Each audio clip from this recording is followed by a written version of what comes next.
पहला सवाल, हम इतनी बड़ी बिल्डिंग्स बनाते क्यों हैं? हमेशा से बड़ी बिल्डिंग्स को, ऊंचाई को सम्मान और औहदे का प्रतीक माना जाता रहा है और आज के वक्त में तो कम जगह और बढ़ती जनसंख्या के लिए ये एक सॉल्यूशन भी है। क्या आप जानते हैं कि कितने ही दशकों तक ये माना गया था कि 63 मंजिल किसी इमारत की ज्यादा से ज्यादा हाइट हो सकती है। हालांकि ये नंबर अलग अलग फैक्टर्स पर डिपेंड करता था।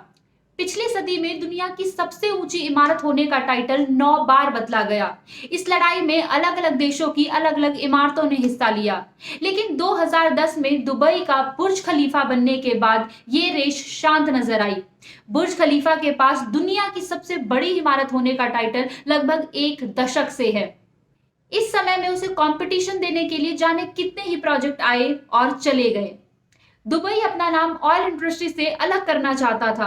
वो अपनी बनाई चीजों के दम पर दुनिया में अपनी छाप छोड़ना चाहता था, इसीलिए काफी वक्त से पोर्ट्स और टूरिस्ट प्लेसेस पर इन्वेस्ट कर रहा था। ऐसे में दुबई ने दुनिया की सबसे बड़ी इमारत बनाकर दुनिया का ध्यान अपनी तरफ खींचने की सोची। इसीलिए उन्होंने बुर्ज खलीफा बनाने की शुरुआत की। बुर्ज खलीफा की ऊंचाई 828 मीटर है, जिसे बनाने में कुल 5 साल, पूरा प्लान करने में, पूरा सोचने में 10 साल और बनाने में लगभग 2 करोड़ 20 लाख इंसानी घंटे लगे हैं। दुबई कोई ऐसी इमारत नहीं बनाना चाहता था जिसका रिकॉर्ड कुछ ही सालों में टूट जाए। और ये चीज आप इस बात से समझ सकते हैं कि दुबई ने इससे पहले की सबसे ऊंची इमारत ताइपी 101 से बुर्ज खलीफा को 62% ऊंचा बनाया था। इससे पहले कोई भी इमारत अगला वर्ल्ड रिकॉर्ड बनाने के लिए 19% से ज्यादा लंबी नहीं बनाई गई। हालांकि जैसा मैंने आपको बताया, बुर्ज खलीफा बनने के तुरंत बाद इसे कंपटीशन देने के लिए कई प्रोजेक्ट लॉन्च किए गए, जिसमें चाइना ने 2013 में 838 मीटर एक इमारत का प्लान लॉन्च किया। इसके लिए बाउंड्रीज भी बनाई गई, लेकिन इन्वायरमेंटल इश्यूज होने की वजह से इस प्रोजेक्ट को गवर्नमेंट से अप्रूवल्स ही नहीं मिले और आज इसकी बाउंड्रीज में फिश फार्मिंग की जाती है। इस लिस्ट में अगला नाम सऊदी अरेबिया के जेडा टावर का है।